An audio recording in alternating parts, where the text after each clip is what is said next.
This is the Leadership School podcast. From conflict resolution, boundaries, and customer service, we dive into what it takes to be an extraordinary leader.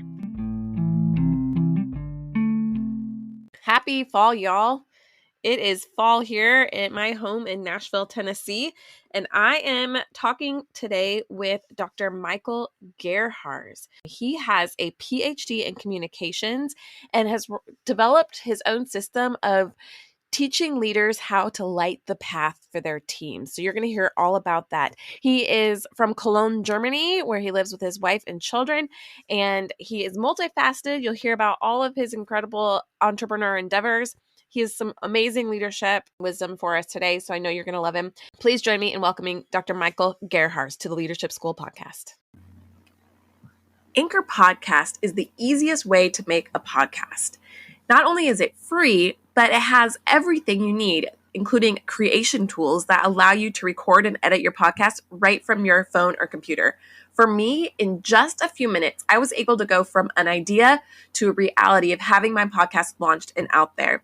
Anchor not only distributes your podcast for you on all platforms, but it has everything you need in one place. You can download the free Anchor app or go to anchor.fm to get started. Dr. Michael Gerharz, thank you so much for joining me today for Leadership School. Did I pronounce that correctly? That was perfect. Yes. Well, welcome. Thank you for being here. It's a pleasure. Great to be here, Kyla. All the way from Germany. So we had a little bit of difficulty scheduling our time, but we made it work. You were at the end of your day and I'm at the beginning of mine. I love this. Yeah, it's still much easier than if I would have to travel to your place. So things gotten easier over the last decade. Absolutely. I know this technology is amazing, but you know some things about technology. So why don't you just tell us a little bit about yourself and your experience, who you are, what brought you here? Just fill us in and then we'll go from there. Well, I'm a communications coach and I help leaders who have an important story to tell, find the words that get them the impact they deserve. I know a couple of things about technology as well, because which makes me sort of an unusual fit to that position. Because actually, from education, I'm a computer scientist, and that's where I did my PhD on mobile communication. So, computer scientists often have that image of being those pale guys who sit down in the cellar, eating pizza all day, never seeing a ray of sunlight, and running away screaming when somebody talks to them. But apparently, that's not quite an accurate description of everyone in that field. And so I don't identify with that at all. But obviously the question is, how does a computer scientist get on his way to become a communication skills coach? And that was actually out of frustration because at one point I was just so frustrated with all these great ideas who have been thrown into a trash bin because they weren't communicated properly. I mean, just imagine that room, that conference room full of people, all brilliant people, experts in their field, and there's someone speaking about their newest invention or their newest research, and virtually no one, despite being experts in the field, gets even the point of what this person is saying. And so I just didn't want to accept that. So I went out looking for a better way, and I found better ways. I read a couple of blogs and bought some books, and then I just tried some things out, which isn't that the most easiest thing to do in a field like computer science or probably research in any field, because researchers are quite a conservative breed. When you say conservative, you mean like they just aren't talkative or more introverted? Tell me what you mean. They expect things to stick to a certain formalism, and so you're speaking about serious things, and so your communication about these things got to be serious as well. And so anything that deviates from this seriousness is faced with a lot of skepticism. Interesting.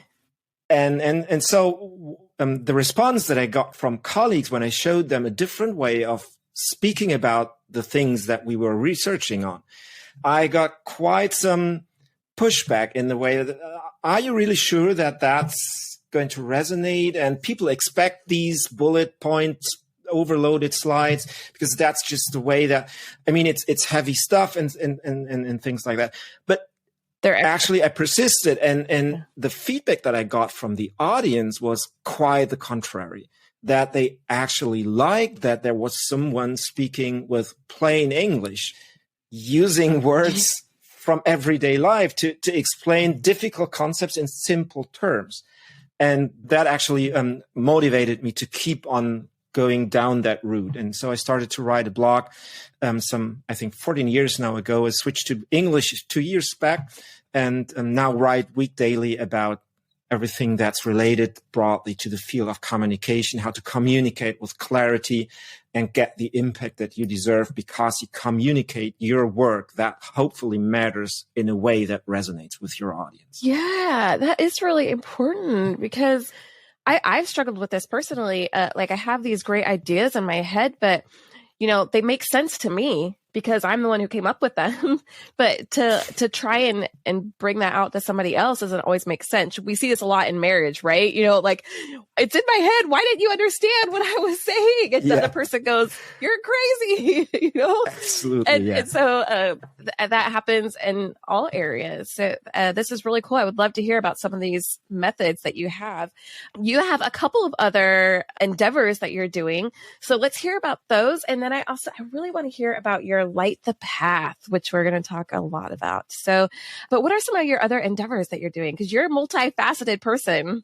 I started probably halfway through my career because if you had asked my teenage self about what I should become, I would today be a professional guitarist. So I spent most of my teenage years playing the guitar and trying to figure out the right tunes and right notes.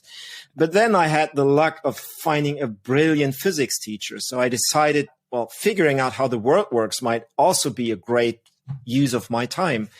And so I was on track to become a physicist, which until probably 3 weeks before university started, at which day I took a tour through a physics institute and came back from that tour knowing that definitely wasn't the career that I would want to do for the rest of my life. Yeah. It seemed so dull to me what I saw there. Nothing against it. I'm totally blown away. Yesterday was the Physics Nobel Prize announced, and I'm totally blown away by the depth of knowledge that these people provide to the world.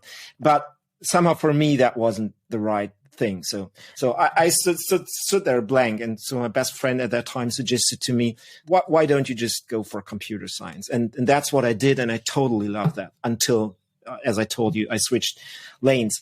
But then after, I'd say 5 or 6 years during that endeavor, so 5 or 6 years after I've become that communications coach, I started another venture together with my wife. And today that has grown into a toy licensing business where we license toys to the larger manufacturers in the world, plush toys or accompanied with cute stories that help parents and their children solve their everyday struggles. Like for example, the sleepy caps who have a cap on their head, and when you pull it over their eyes, they have closed eyes stitched on the back of that. And so they literally fall asleep with your children. Oh, I love this. Yeah. Yeah. As a parent, I love these kinds of things. It's so fun. I love how I use the term I love a lot, by the way. I've noticed this doing these podcasts. So it really just means I just so appreciate.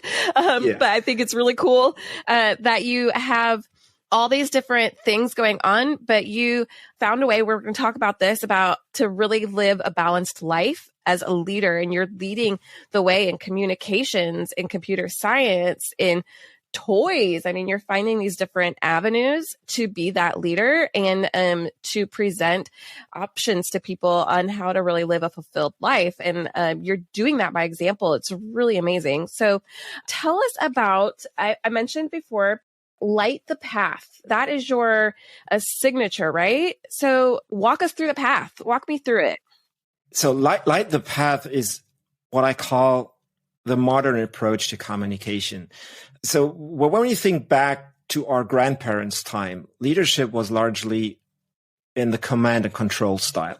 So we've had the leaders, and the team was pretty much expected to do what the leader commanded them to do. This has long been surpassed. But when we think back to our parents' time, we've had sort of the carrot and sticks model of leadership, where leadership was largely about incentives and motivating teams by external motivating factors, or using threats to motivate them if they don't live up to a agreed goal or something like that. But that is still just external motivation, and it quickly wears off, as we today know. And so I find that a much more satisfying approach for both sides actually is when we try to attach to what motivates us and our team internally, so that we don't need to use force like in the command and control side, or incentives like in the carrot and sticks model, but just can attach to what matters to our team, both as a group and individually, so that we can light them a path that they will want to go because they feel that's the right thing to take as a group and individually. And if we manage to find that path, so to find a way that people will actually want to walk along, and then speak about that in a way that resonates with our teams or with the audience in general that we are speaking to, and then they then decide on their own that this is the route. If we are that kind of person, then this is the route that we want to take. Then you will have so much more loyalty and so much more energy along that route. That's it. It's the loyalty, but not loyalty in a way of manipulating people to be loyal to you. It's that energy to move forward and do great things, because and not wearing out with it, because when we are just doing the carrot and stick model, when we're working for the paycheck, the benefits, the vacation time, we stay where we are because then we become like reliant on it and maybe desperate for it. I've done that. I've stayed in jobs that I hated because I didn't know how I'd pay my bills if I left, but when we can find that key, we're here because we believe in this greater thing that we're doing. And that could be anything from physics to computer science to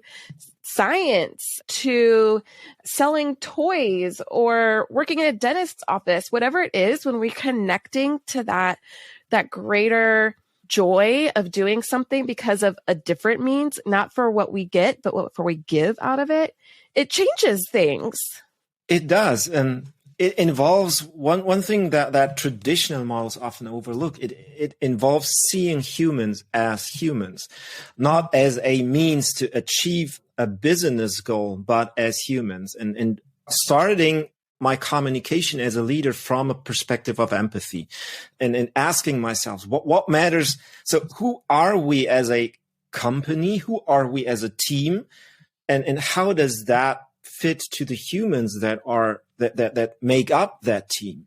Yeah, your people first model is based on empathy. And we talk about that a lot, this movement of people first. I'm noticing that almost every episode I'm doing is going to come back to that in some way, that when we pay attention to the people, but it really is, like you said, about empathy and seeing people for who they are. And I think too, when we're seeing our team, the people we work with, but also the people that our clients are the people we're serving, the people we're helping, that can overflow to all those sides. So do you have like a system in your light the path method here? Tell me, what does this look like as far as when you're coaching people and communicating them? Do you have like a step-by-step that you're doing? Follow this particular path. You start with empathy. How are you going about that? The most important step that you need to take is to find the guts to focus both of what you've got to say towards the person that you're communicating it to. Because as we saw earlier in our conversation, when you said that you yourself might sometimes struggle with that clarity that you have inside and all the things that you want to tell about, the things that you are enthusiastic about, but somehow when you try to communicate it, it's not as clear as you would like it to be. It's because there is that phenomenon of the curse of knowledge, that the better we get at something, the harder it becomes to communicate about that in simple language. But still, the default way of communication is often, so I'm going to tell you everything I know, and when I'm done, you're going to be convinced. But obviously, if that's often or almost always not going to work. So, and that's what we experience. I mean, when we listen to communication that's like this, we immediately feel that that's totally overwhelming and that we're missing the thread, and that we're somehow lost in the argumentation. And so I force my clients to do the exact opposite. Just get rid of everything and start with one thing. And with one thing, I really mean one thing, not a handful of things or a couple of things, but just one thing. And ask yourself, if there's only one thing that you could tell me, what would that be? And if you do this, you are forced to ask you the relevant questions. So is that really the thing that would resonate the most with our audience? Is that really a reason for them to invest the time listening to us? And then you can ask further questions like, okay, if that is the most important thing, and so now looking at where they are coming from, what's the thing that they believe about that thing today? So what is the most important thing that I need to explain to them so that I can take them to make that leap to where I want them to understand what I want them to see? And so again, you go one step further, but again, only one step, and then a third and a fourth and a fifth, until you've led them to sort of the point of no return, where in the end, you've told them everything, but just in a much more concise, much more focused way that's strictly geared towards having a clear, focused message that you want them to see. Yeah. Okay. So are you talking about like when you're training somebody or when you're giving a presentation? Can you clarify that for me? Let's just suppose that you're going to give a talk about modern leadership to an audience.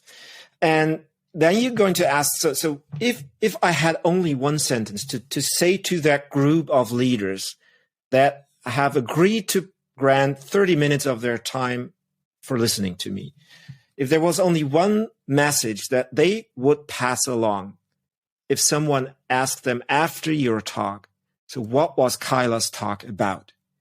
What would that be?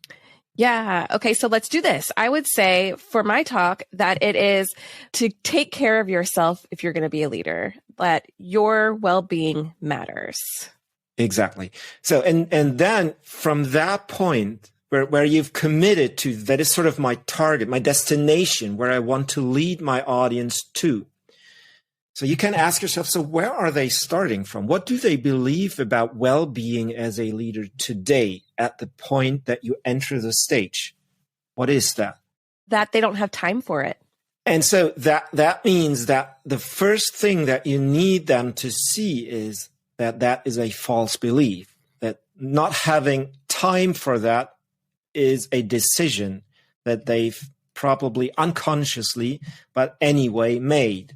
Mm-hmm. And so you need to take them to a place where they recognize and see that this is actually a decision. And from there, you probably take them to a point where they realize that there might be other decisions that they could take instead of, I don't have time for that.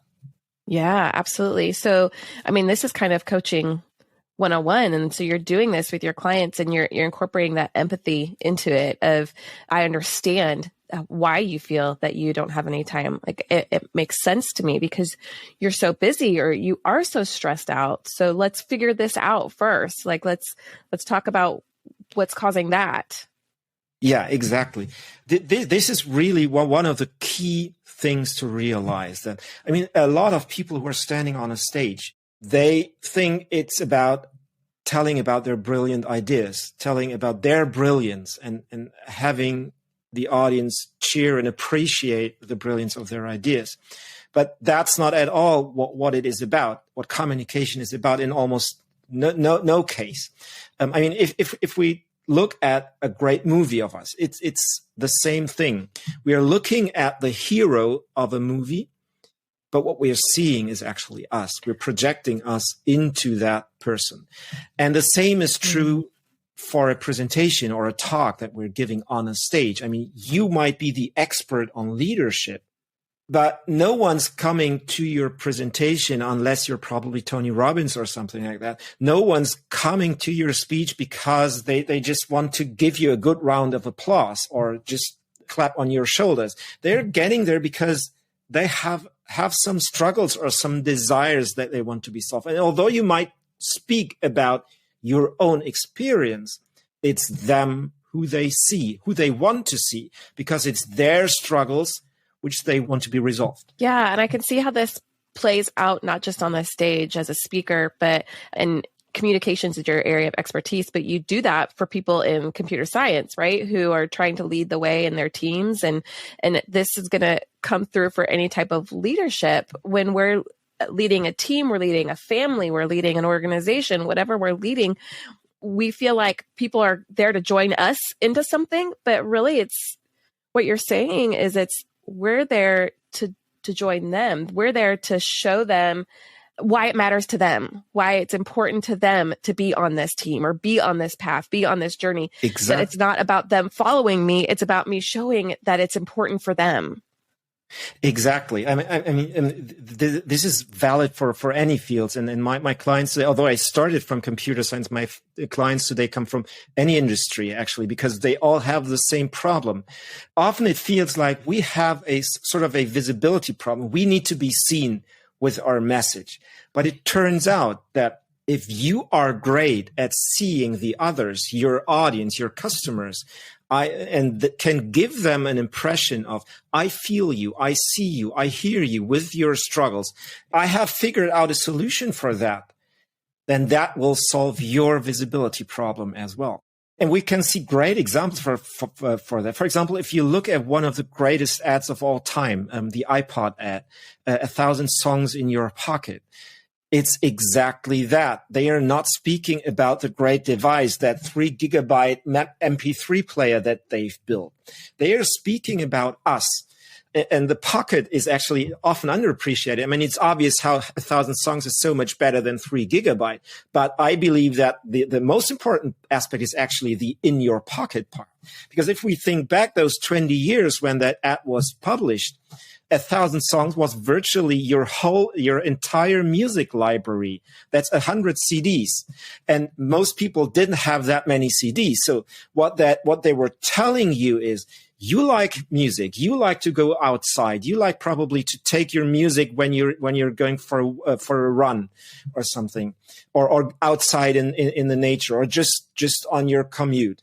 And we're promising that you can take your entire music library with you. So whatever you're up to with your mood and feel like I want to hear right now, you can do that.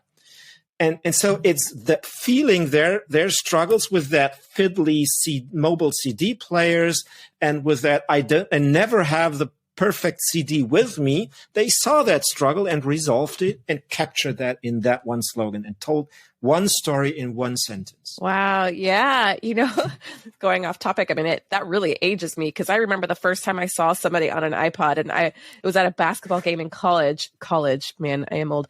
And I was like, what is that thing you're playing with? Like, how does it work? And I didn't even know like how the buttons worked and the ups and the downs and scrolling, because that was all new technology to me. I was so amazed, man. You said 20 years and I was like, no, that just happened. It's 20 years actually. Yeah. Wow. Well, this is so fun how when just one little attention to detail, that having that empathy, seeing a situation from somebody else's perspective, how that can totally, literally change everything about the way we see the world, that other people see the world too. And your example is perfect, because it really did. It completely changed technology forever. Just that one little thing, because of seeing it from the other person's perspective. So how can we continue to do this as we're leading with integrity? So we talk all about integrity here. And I really love hearing about how different people view this word integrity, because we all understand what integrity is in our minds. We all have morals to some extent, even the worst of us have morals somewhere, and integrity means different. But I want to know what that means to you to lead with integrity and how all this ties together with that. Yeah. I mean, if we start from that posture of empathy and we start with seeing the others, not making it about us, but about the others and their struggles and seeing them with the things that they strive for. This will lead us to building things that actually are useful for them, that to doing work that matters. And if we do that, I feel like communicating with integrity, probably even leading with integrity, means basically telling true stories about the things that we do, about work that matters, work that hopefully has the potential of changing the world, even if it's just in a tiny little way to motivate our team to do better work or something in that realm. So starting from seeing the others, deriving work that matters from that, believing in that cause, and then telling true stories about that. And it turns out that often is way more powerful and resonates a lot better than all these flashy and fancy marketing slogans that try to shine a bright light, even to a degree that dazzles their audience. Telling stories out of real life because you care about those things turn out to resonate a lot better. Yeah, vulnerability and authenticity to bring those things in. But that takes courage too. It takes courage. It's sometimes often as easy as just open our eyes for the everyday, because we often seem to confuse that the things that have the greatest impact need to be the larger than life things, the Supermans and Spider-Mans and Iron Mans of that world.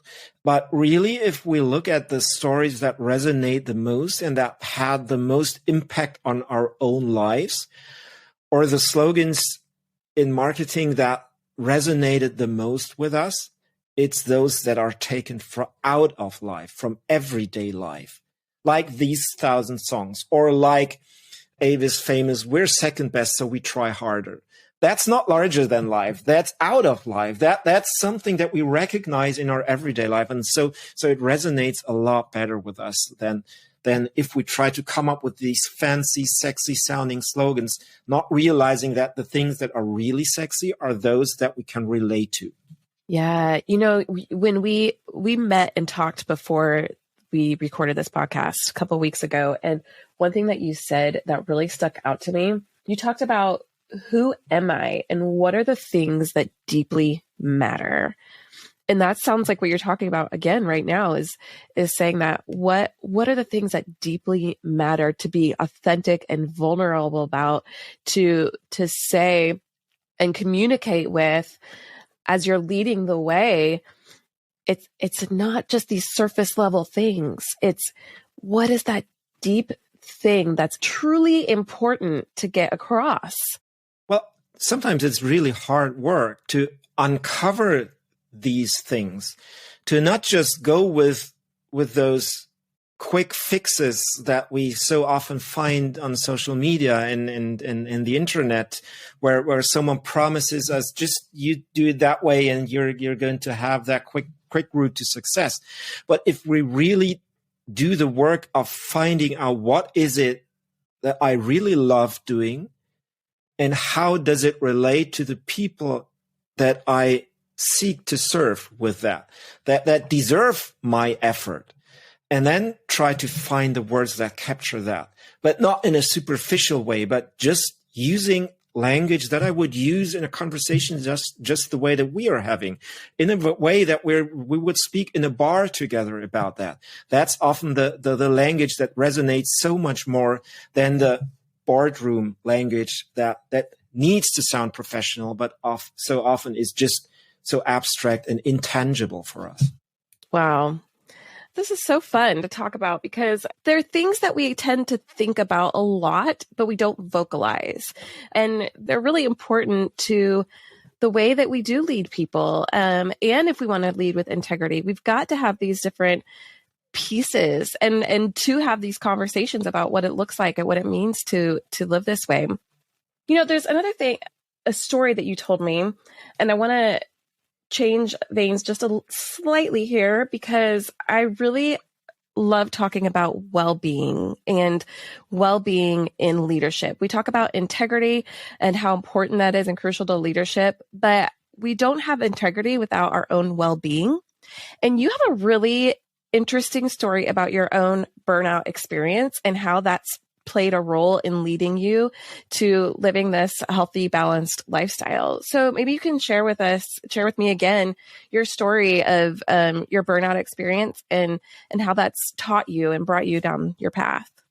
I tend to think of it that I was fortunate that happened very early in my career, even before I graduated, in the final days of my master's thesis. And we did research on cutting edge technology in the field of mobile communications, and had some prototype hardware where the manufacturer wouldn't want to tell us how that device worked internally. But still, we had to come up with meaningful results for that device. And that meant that we need to do quite a couple of extra shifts, being quite ambitious in the results that we wanted. So I personally, but also my mentors, that we wanted to achieve in that project. At that time, I felt I had to work the weekends through for the final, I don't know, like 6, 7, or probably even 8 weeks or so. So I didn't have a day off for that amount of time. Wow. But anyway, it was really exhausting work. And we managed to come up with really great results. And the manufacturer that we did that research for really liked the results that I came up with in that thesis. But I still remember the day when I finally handed that thesis over in the office. I just came from the printer, handed it over in the office, went straight to visit my mom, and remember the moment when in her kitchen, I literally broke down and fell, not really fell, but had to sit down on the floor and was totally done, not even able to put out a whole sentence or something. And I felt total exhaustion at that moment. Probably not immediately, but at that day, I realized that this certainly is something that you wouldn't want to experience more than once. And I realized that in order to be able to sustainably do great work and come up with results that really live up to the ambition that you have, you need to set yourself limits. You need to look for your time off where you can recover. So because who knows if that would have gone a week or two further, if I would have managed to arrive there, or if that breakdown would have happened midday during my time in the lab. That actually led me to a couple of decisions that I later implemented. For example, the first thing that I changed when I got in charge of my first project was that I shifted deadlines from Monday to Friday. So that we got rid of the feeling that, well, if we do that extra shift on that final weekend, we can squeeze those extra percents out of quality out of that project.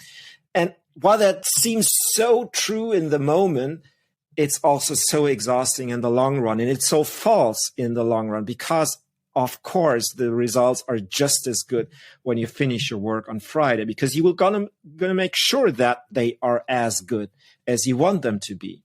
And you still have that weekend off so that on Mondays, you can start off fresh with a new project. And I bet even on the weekends, we tend to still be thinking about things, even if we're resting. And that's what the rest does for us. We take a chance to get a break, but your mind is amazing, right? And it's always working. Yeah. So yeah, we're resting, but then all of a sudden, Saturday night, you're about to fall asleep and it just hits you how that project could have been different or better, or that one thing you forgot to do. You'd been out fishing all day. You hadn't even thought about it, but it just has that moment because you rested and took a break that everything changes in a moment. It could be, and then you come in on Monday, you write it down or whatever, and you come in on Monday morning and you get to do it. You don't have to be there to do all that work. Yeah, you wouldn't be able to because if you've worked that weekend through, you would have stolen your mind from all the inspirations that you saw during that day, that you've seen during that day. For example, by reading that book or by seeing that couple in in downtown in that cafe, or by playing with your children, or whatever you did on that day, which sparked this chain of inspiration that just led you to that stroke of insight.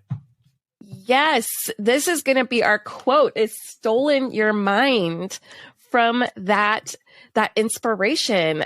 I wrote it down because that is exactly what happens when we don't rest. We think that we're giving ourselves more opportunity by working, that more will be accomplished, but it's exactly the opposite. Is our mind needs those opportunities to be creative and draw inspiration from the world around us. And combine things that we've seen in other contexts. Yeah. Yeah. So, and if we don't immerse ourselves into those different contexts, there's just no way to make these connections, to connect these seemingly unrelated dots to form something that's of tremendous value for the project that we're just currently doing.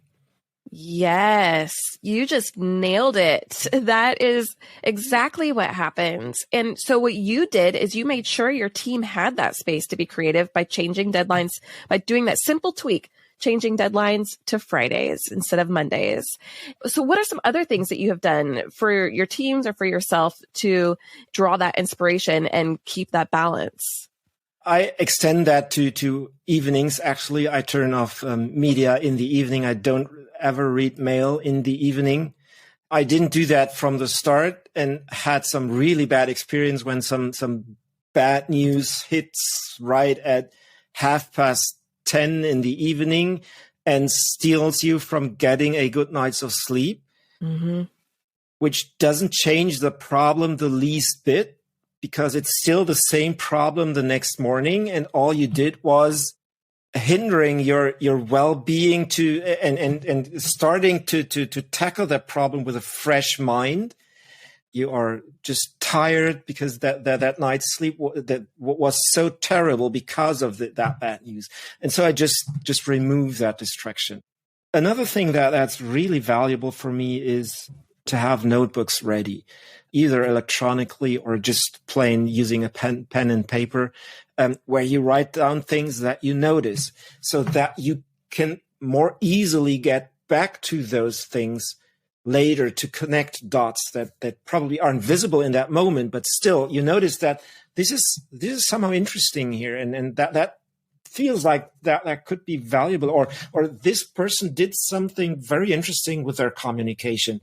And although I don't know how that applies in a different context for me, I'm just going to note it, or this might relate to a project that we're doing for that specific client. And so I'm writing those things down and review those at times to see patterns that you can only discover in hindsight, but not in a guaranteed way, at least in the moment. Yes. And it's amazing how when we write something down, your brain keeps it, but lets it go at the same time. Your mind doesn't have to keep pondering it or trying to keep up space to hang on to it. But when you see it written down again, you still remember and can go right back to that space. Gosh, our brains are amazing. But when you write it down, it's saved in a space that can be safe and kept. I was just reading just this morning an article about how journaling can transform our lives. Journaling and keeping diaries isn't for teenage girls, that journaling is for keeping these thoughts or putting our patterns down of these things that we need to remember or to process, to have that mind to physical body process of writing and moving your hand across a page, how it just changes your perspective about something. But what a good idea. My greatest ideas come right before I'm about to fall asleep, but it's dark and I can't see. So I can't write it down on paper, but I finally figured out my phone can do this. So I've got all these like notes and notes of things in my phone that probably don't make any sense, but I go back to them and they're there and ready. So yeah. So you've set some limits for yourself with your technology, with your time frame of your work schedules, your routines, but also been able to just track things. Yeah. Do you have anything else, any other tips and advice for us as we talk about being well and staying healthy in our leadership? We are often so consumed with trying to be right, while the much more satisfying way and much better opportunity to grow as a person is to get it right instead. So to actually question yourself, especially in the moments when you disagree with someone, is go on to ask yourself, how the hell is that even possible? I mean, I'm so obviously right. How can that person even come to that conclusion? Then turn that question into a genuine question. So to understand what's going on here, what am I missing? Or how do things look from their perspective, which might be totally different from mine? And they might have good reasons, or at least a cause that leads them to come to a very different conclusion from me, although they are just as brilliant, particularly because they are just as brilliant, but they have just different data than I have, because they are looking from different perspectives on the same problem. And that helps us to find more empathy for the others, to understand their position better, which enables us to use better language in addressing them, but also allows us in the conversation to find better solutions that work for both of us rather than only one of us. Yeah. That's what it's really all about, right? Leadership. It's not just about putting ourselves in this high elevated space of power. It's about growing us all and bringing us all along for the journey. And some people don't, I mean, let's just say it, some people do not have the gift of leadership. That is not for everybody, but it's not a bad thing, because people who don't have that gift for leadership, that's because they have such great gifts in something else that leaders really don't have. So we need each other. And if we as leaders feel like we have to bring ourselves up and it's all about making ourselves be great, then we have really failed, because it really is about bringing other people along this path and journey for their own greatness and for our own greatness in everybody's own way. You know, what I think is a great question to ask yourself as a leader, so something to say to your team, because we're so used to ask the question, what can you do for the team? We are looking to hire people who are a great fit to the team, who can propel the team forward and really, really push us. But a great question to ask yourself is to turn that around. What can we do to support you, so that you can do even better work? So what can I as a leader, but also what can the team as a whole do to support you? And when we adopt that posture, and when everyone adopts that posture, and when the leader does her job of actually finding that path that we are on as a team and lighting that path, and then asking ourselves, so what can we do so that everyone who's on that path can do their fastest track down that route? And then it turns out that we can walk a lot faster than if we just keep asking, what can they do to push us, to push me forward? That's so interesting that you say that pushes us to be faster, because something in our brain, I don't know if it's cultural or just what it is, but something in our brains tell us that that's just going to slow everything down, or that that's going to deter us from our goals. But it actually pushes us faster towards our goals, because people are more excited about being part of something, and they're more supported. And when we're supported as people and we're seen for our humanness, that opens up the possibilities for ourselves to be creative. The thing that troubles people is that it is in fact slower at the beginning, but there's a really great quote that I stole from my guitar teacher back in when I was a teenager, who kept on hammering me that sentence that in order to play fast, you gotta practice slowly. Because when you play too fast too soon, you're practicing inaccuracies, and you turn inaccuracies into muscle memory. And to get rid of those is really hard and sweating work. You don't want to be in that place. And it slows down things even more down the road when you see that things just don't fit together. But when we practice slowly first, so take the time to actually reflect on, is that really the path that we want to take as a team? And are we equipped in the way that we need? And has everyone on the team the tools and the support that they need? That's going to take us a little bit more to get started. But once we have started, we're going to travel so much faster down that lane. Absolutely. So I joined a gym recently, and I'm thinking a lot about what you're saying in terms of, I think it makes sense to think about in terms of working out and going to the gym. Like, I'm not going to be able to curl 100 pounds, to lift 100 pounds with my arms if I can't lift 20. You know, you have to start by lifting the 20, the 10, the 20, and you slowly work yourself up until that 20 becomes easy. And then do 25 until that 25 becomes easy. And you start doing it. And before you know it, you're lifting these crazy amounts because you have built up that memory and that muscle, the strength to be able to do that. And that's going to go for anything that we do, for playing the guitar, for leading a team. We start with these basics. We build ourselves. When you start with 50, you're going to hurt yourself, which means that you need to take a break, need to stop the whole procedure for like 4 or 6 weeks until you can start afresh. And then you start with 20 again. And so it just doesn't make sense. Absolutely. Yeah. That's a really great, your guitar teacher was a genius. Gold wisdom. I love it. I love it. That's wonderful. Well, on that note, I think this is a great place to stop, but this has been so helpful. To recap, we have talked about how empathy and putting people first pushes us actually further, how resting gives us the chance to not steal our mind from its own creativity and ideas, how going slowly and building creates more muscle to be stronger and to push our team further down the long road.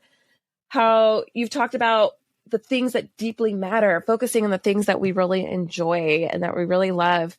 Do you have any other pieces of wisdom that you really want to make sure that people who are learning in their leadership, who are really starting out in their leadership, growing to be leaders with integrity and have well-being, what do you want to make sure that they really hear? What's your one line that you want people to hear today? You don't need permission to change the world. If you feel like you have a great idea that has the potential to change things for the better, you have everything that you need to make that happen.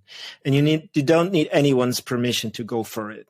Just make sure that that's true to who you are, that it actually changes things for the better, and then tell a true story about it. And I'm sure that it will resonate with people and it will get you the impact that you deserve. I think that's going to change my life right there. That's what I needed to hear. I think that was the permission I needed. Thank you so much. Go ahead. You don't need my permission for that.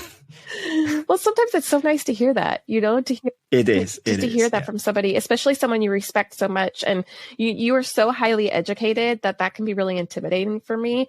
I appreciate that I can still have a conversation with somebody who's so advanced and has had these great experiences that we can still learn from each other. It's really valuable. And thank you so much for your time this morning. This conversation really meant a lot to me and is very valuable. And I know it's going to really help a lot of people. And I'm just so grateful for you and your time. And you mentioned something that you were going to have some more information and places where people can get in touch with you.